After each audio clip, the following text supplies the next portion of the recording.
Hello friends, in today's video I'm gonna be walking through how to scan QR code on Discord to log in. So as you can see, I opened Discord on browser and here is the QR code, and now I'm gonna opening Discord on my mobile.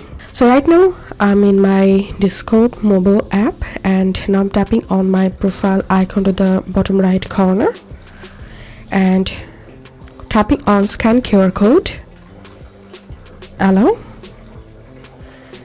and I'm gonna scanning my code here, and now I'm tapping on yes, log me in,